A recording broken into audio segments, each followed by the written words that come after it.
আপনারা দেখছেন জবর খবর, বাংলার স্পন্দন। কেউ বা আগে গেল দেবের ঘরে, দেবের ঘর, এই যে ভাত চলে গেল। কেউ বা খাল পাড়ে, খাল পাড় দেখেন না যখন জয়নগরে হয়ে গেল দুদিন ব্যাপী সার্বজনীন হরিনাম মহাযজ্ঞানুষ্ঠান ও লীলা কীর্তন মহোৎসব। ওই ভাতটা কোথা থাকে? সব দেহকে কি করে ভালো করে ধুয়ে দেয়।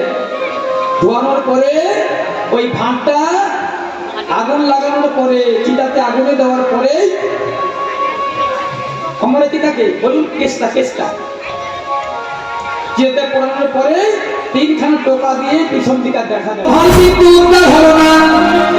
তাহলে তত্ত্বটা কি বলছে? জয়নগর কাঁসারিপাড়া, বৈদিকপাড়া ও কৃষ্ণানুরাগী ভক্তবৃন্দের পরিচালনায় 27 ও 28 মার্চ এক সার্বজনীন হরিনাম মহাযজ্ঞানুষ্ঠান ও লীলা কীর্তন মহোৎসবের আয়োজন করা হয়। জয়নগর কাঁসারিপাড়া সংলগ্ন ময়দানে দুদিনব্যাপী এই উৎসবে ধর্মপ্রাণ মানুষের উপস্থিতি ছিল চোখে পড়ার মতো।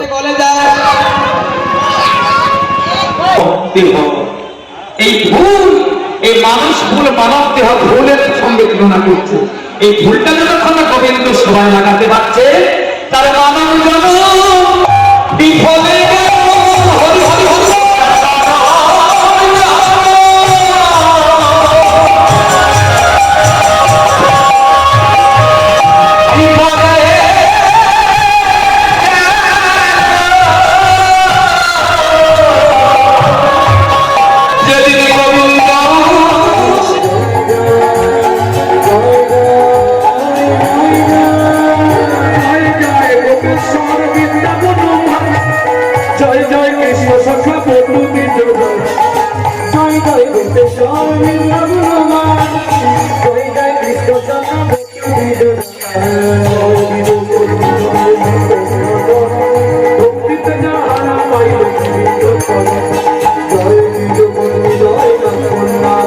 গত শনিবার সন্ধ্যা 5:30 থেকে রাত্রি 9টা পর্যন্ত ওই অনুষ্ঠান মঞ্চে লীলা কীর্তন পরিবেশন করেন ভাবতত্ত্ব বিশারদ মেদিনীপুরবাসী শ্রী জগদী সাধক মহাশয় এবং রাত্রি 9টা থেকে রাত্রি 1টা পর্যন্ত লীলা কীর্তন পরিবেশন করেন কীর্তন সুধাকর ও তত্ত্ব বিশারদ হাওড়ার বাসিন্দা শ্রী গৌরাঙ্গ সুন্দর চক্রবর্তী মহাশয়।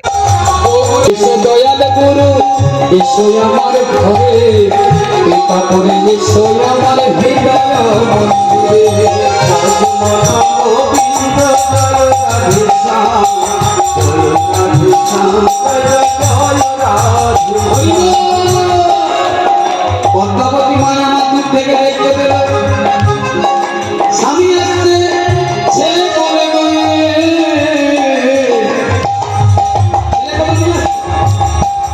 রাত্রি 1টা থেকে ভোর 5টা পর্যন্ত অষ্টসখী সমন্বয়ে রাসলীলা পরিবেশন করেন ফলতার বাসিন্দা শ্রীমতী শিলা শ্রীমণ্ডল।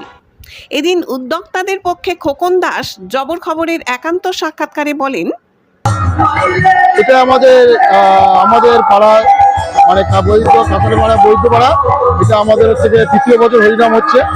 তো আমাদের পাড়ার এবং সমস্ত মানুষের সত্যিকারের কথা সবাই সহযোগিতা নিয়েই আমরা এই কাজটা করছি এবং আমাদের এই 3য় বছরে আমরা একটু ভালো করে করছি, মানে সবাই খুব খুশি। আর সবথেকে বড় কথা হচ্ছে আমাদের এখানে কয়েকজন বয়স্ক মানুষ আমাদের খুব উৎসাহ দিয়েছে, এই জন্য আমাদের অনুষ্ঠানটা খুব ভালো করতে ভালোবাসি। এবছর আমাদের নতুন কীর্তনিয়া গৌর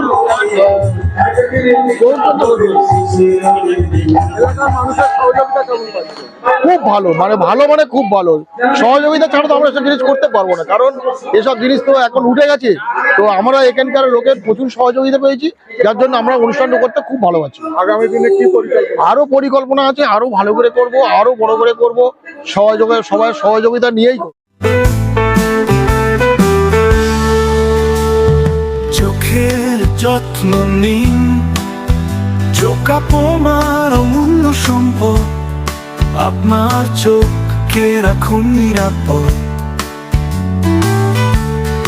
চোখের যে কোনো সমস্যায় চলে আসুন জয়নগর রক্ততলায় সুপ্রাচীন চক্ষু চিকিৎসা কেন্দ্র আইসেফে চক্ষু চিকিৎসা মানেই আইসে জয়নগর রথতলা মোড়।